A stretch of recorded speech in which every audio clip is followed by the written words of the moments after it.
Bueno, dejamos el tema de la economía de lado, nos metemos a los asuntos ligados a la coyuntura política, siempre teniendo voces diversas aquí en el programa. Ayer estuvo con nosotros Aída García Naranjo, exministra de la Mujer, una mujer feminista, progresista, con una mirada muy particular, por supuesto, de la coyuntura. Y hoy toca hablar con el congresista Roberto Sánchez, de la bancada Cambio Democrático Juntos por el Perú, para seguir haciendo análisis justamente de coyuntura. ¿Cómo le va, congresista Sánchez? Bienvenido, gracias por estar con nosotros.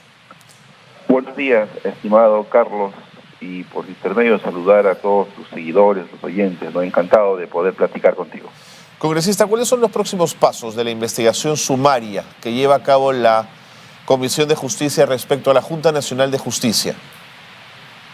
Hay una primera imprecisión que ha ocurrido y que en realidad, vamos a decir, revela también la precariedad de este proceso, ¿no? Y que ha sido la convocatoria de un día a otro a los miembros de la Junta Nacional de Justicia. Tengo algunos problemas en la suspender esa convocatoria. Sin embargo, se ha vuelto a convocar a los miembros de la Junta, pero sigue la comisión sin un proceso estandarizado como procedimiento, ¿no? Ahí hay un vacío en la medida que no tiene el procedimiento, vamos a decir, regular, en la medida de que esto es por primera vez, y allí yo creo que hay situaciones un tanto complicadas, ¿no? Que estoy seguro que en el trayecto va a hacer que, gracias a la opinión crítica, a la ciudadanía, creo que también habrá un espacio para replantear si es que eso continúa o no. Es por eso que la vigilancia ciudadana, la incidencia ciudadana es relevante para poder detener este proceso sumario que pensamos es irregular, exagerado y que no corresponde. Bueno, de pronto, congresista Sánchez, esta es la mayor evidencia que las cosas se han hecho con apuro, con una lógica arbitraria, sin duda, y con un intento de desmontaje institucional. ¿Qué piensa usted? Completamente de acuerdo. En realidad hay una, yo diría, colisión, o sea, un choque de dos miradas del país respecto a la crisis y respecto a la salida de esta crisis. Noto que hay una acción concertada entre distintos colores políticos tradicionalmente desencontrados, pero que hoy apuestan por, me parece, primero, impunidad. Segundo, allanar los obstáculos respecto a el copamiento que podría haber ante entidades que han demostrado imparcialidad, eficiencia, como es, por ejemplo, el sistema electoral. La única forma de desequilibrar, diríamos, las razones objetivas de un sano proceso ciudadano electoral es tomando el sistema electoral. Y si a esto le pones un tercer elemento de crispamiento político encontrados, yo creo que tienes una trilogía muy complicada en realidad, por una vocación autoritaria, una vocación que va invocando razones de Estado para perpetuar y hacer un reajuste del modelo neoliberal mercantilista que tiene el país y que hoy lo estamos viviendo respecto a cómo se está conduciendo, por ejemplo, el tema de Petroperú. Le entiendo. Ahora, a medida que han ido pasando los días y los mensajes en defensa de la Junta Nacional de Justicia han aumentado, han crecido en cantidad, ¿cree usted que comienzan a haber ya parlamentarios que empiezan a ser conscientes del desmontaje institucional al que el Congreso estaría sometiendo a la Junta Nacional de Justicia? ¿Hay un sentido común que va creciendo o no?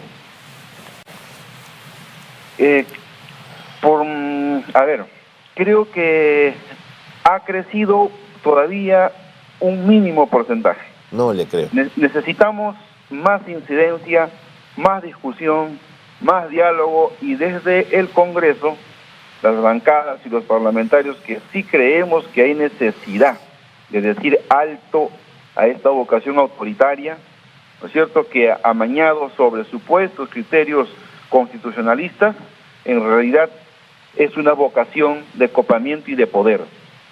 Esto nos da un espacio, porque todavía hay, vamos a decir, un mes de procesología, donde al vaivén también de otras situaciones de la coyuntura política nos permitirá discutir.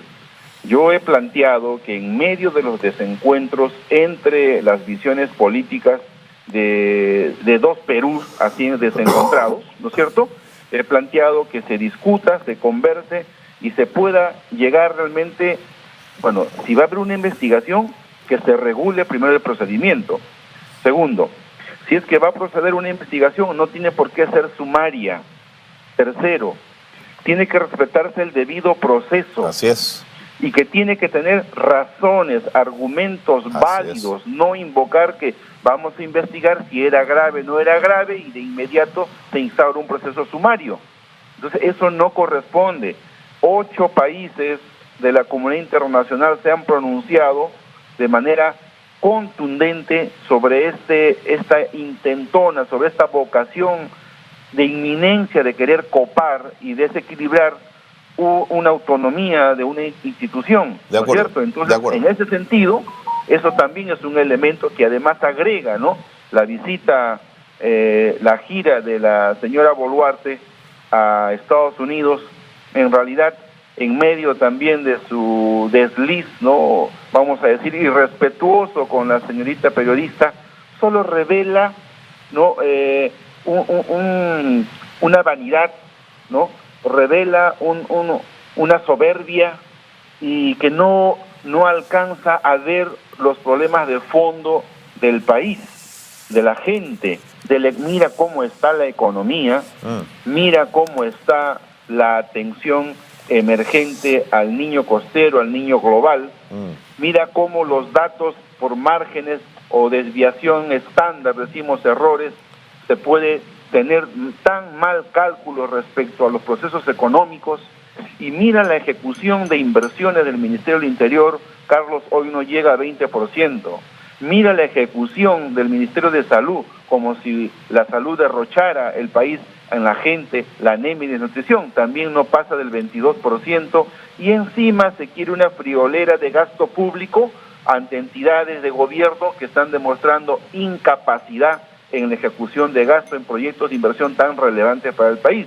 Todo ese escenario solamente, yo creo, agrava y precariza, ¿no es cierto?, la confianza del empresariado, la confianza de la ciudadanía, la confianza de la comunidad internacional, y en realidad estamos caminando otra vuelta a un callejón oscuro. De acuerdo, de acuerdo. Ahora, señor Sánchez, una de las preocupaciones que además se le mencionó a la presidenta Dina Boluarte y que no quiso contestar está ligado al tema de la inseguridad ciudadana y a la declaratoria en emergencia de San Juan del Lurigancho, San Martín de Porres y Sullana en Piura. En este sentido, yo quería preguntarle, ¿cree usted que la declaratoria de emergencia abona positivamente en la lucha contra la delincuencia? Mire, es un tema en realidad bastante complejo. Sin embargo, quiero poner, y sé que a algunos les molesta la comparación, pero me baso a lo real. Cuando el presidente Pedro Castillo puso en la agenda pública la eventualidad de la intervención de las Fuerzas Armadas para apoyo a la Policía Nacional en su lucha contra la delincuencia, se puso el grito en el cielo. Sí, me acuerdo. Hasta se ha acusado de que era un recurso de inconstitucionalidad. Me acuerdo.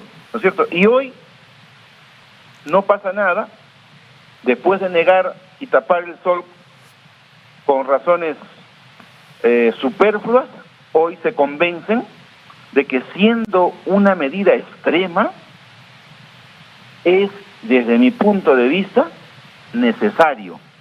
Lo digo como un ciudadano que sufre, diríamos, el vaivén del delito, de la extorsión en los negocios, de las muertes, la amenaza, con una policía desbordada, con un gobierno que solo se mira el ombligo, que cree que está en una burbuja y en otro mundo, Entonces sí entiendo lo difícil de la situación, pero esta tiene que ser trabajada de manera consensuada. No podemos solo civilizar al extremo a decir que solo los ciudadanos van a defenderse, No, pues. ni tampoco militarizar los distritos, pero tienen que encontrarse un punto articulado, consensuado, para que las Fuerzas Armadas puedan también tener un rol de ayuda a una Policía Nacional que, decía el ministro del Interior, está hecho un desastre en materia de infraestructura, mobiliario, tecnología, camionetas, personal con un déficit de más de 40.000. Entonces todos esos elementos abonan. Es difícil, es complicado, hay que regular, pero yo creo como cualquier ciudadano que es necesario. Bien, lo llevo al tema, al terreno de las facultades legislativas frente al otorgamiento por parte del Congreso de estas facultades al Ejecutivo. ¿Cree usted que el Congreso será una mesa de partes tan solo o escudriñarán al milímetro cada una de las normas que trabaje el Ejecutivo? He notado que en materia presupuestal el Congreso sí va a reafirmar y decir aquí mando yo, en el sentido de que los decretos de urgencia y todas las medidas legislativas orientadas a uso presupuestal van a continuar la metodología de que primero se discuta en las comisiones que correspondan, proceda a la Comisión de Presupuesto, con visto bueno en la Comisión de Economía y pase recién el Pleno para su aprobación. He visto ese énfasis, excepto sea solo una pantallita.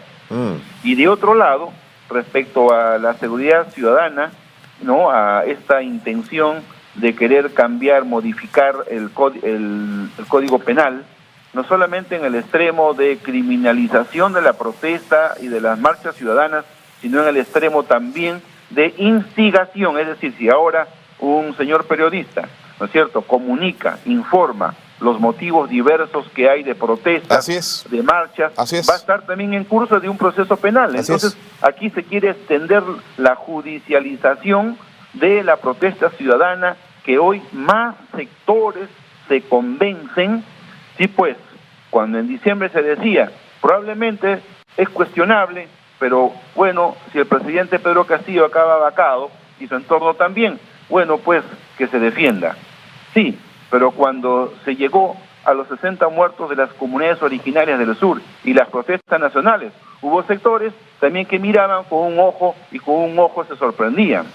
Hoy se va contra la institucionalidad de los ciudadanos, de los sectores mesocráticos que regulan, vamos a decir, las altas esferas del poder, y ahí sí nos sentimos afectados. Sin duda. Sin embargo, democráticamente, hoy tenemos que ser un gran frente antidemocrático, antiimpunidad, antidictadura, para empezar a regular todo ese desmadre de estos 2 años que ha significado esta lucha por el poder, ¿no?, esquizofrénica, porque no atiende a razones, a emociones, y quiere implantar un procedimiento nuevamente seguramente para gobernar a sus anchas los próximos 30 años. Los ciudadanos democráticamente, con protesta pacífica, invocando los derechos humanos, la comunidad internacional, vamos a protestar y decir que eso no puede ser. Muy bien, congresista Roberto Sánchez, muchas gracias por habernos atendido. Muy buenos días. Carlos, a ti muchas gracias y adelante con un espacio tan importante de opinión independiente y muy profesional como corresponde tu trabajo. Un abrazo, Carlos, gracias. Gracias, congresista. Roberto Sánchez ha estado con nosotros, la bancada de Cambio Cambio Democrático, Juntos por el Perú. Ahí lo teníamos, siendo muy crítico además con el gobierno de la presidenta Dina Boluarte y algunos comportamientos de la propia presidenta que ha tenido con una colega, con nuestra compañera Angélica Valdés, colega de otro canal, que la trató mal sin ninguna necesidad. Él estaba haciendo preguntas al paso y respondió de una forma nerviosa. Voy a usar ese calificativo.